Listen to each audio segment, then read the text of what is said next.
গত ধরো 10 বছরে আয়না করে তারও বেশি করেছে, বেশি। যাদেরকে আটকাইছে তারা মরে না খেয়ে না দিয়ে তাদের এই ঘরের মধ্যে হাড় হাড্ডি পাওয়া যাচ্ছে, ঠ্যাং বলেন, মাথা বলেন, এ বলেন, সে বলেন, কোনো ইয়ে নাই তো, কোনো হাওয়া বাতাসও নাই, কোনো কিছু নাই, কঙ্কাল পড়ে আছে। বুঝতে পারছেন?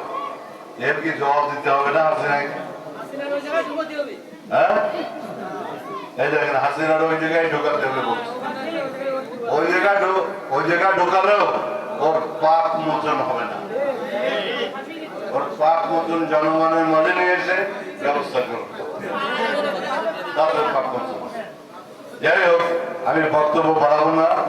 তাদের প্রবাসীরা এটা চিন্তা করছে, দেশের মধ্যে আমাদের বৈষম্য বিরোধী ছাত্র জনতা যারা আছেন তাদেরকে আমরা এক বাক্যে সমস্ত রকম সহযোগিতা আমরা ইনশাআল্লাহ করব, সমস্ত রকম সহযোগিতা।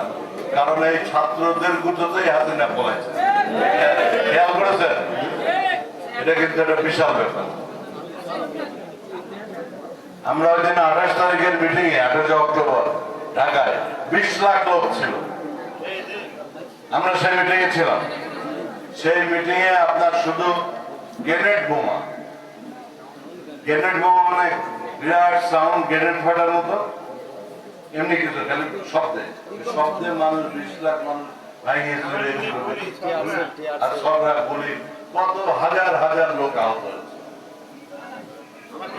ওই দিন যদি থাকতে পারতো ওই মিটিং এর সব লোক, ওখানে 20 লাখ লোক, পরের দিনে হাসিনার পতন, সেটা হাসিনা জানে, ওই জন্য ওই কাম করেছে।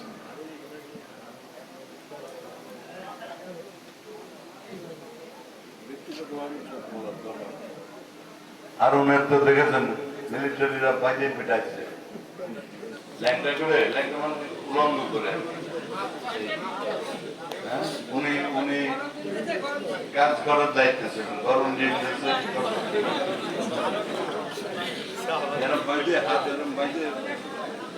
মিলিটারিদের গাড়ির পিছনে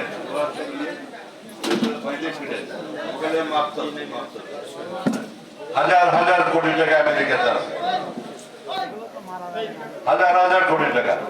হাসিনার ছেলের হাজার হাজার কোটি টাকা আছে, কিন্তু বেগম জিয়ার ছেলের 1 টাকা আমেরিকা বা লন্ডনে নাই, 1 বিঘা জমি নাই, 1 কাঠা জমি নাই। এটা অত্যন্ত বাস্তব, অত্যন্ত বাস্তব। আর দুর্নীতিবাদ বলে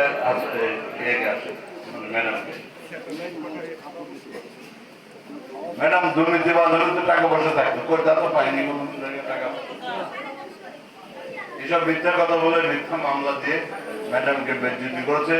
এই বেজ্জতির উপরে আমরা কাজ করব এবং হাসিনাকে সেই ব্যবস্থা আমরা গ্রহণ করব।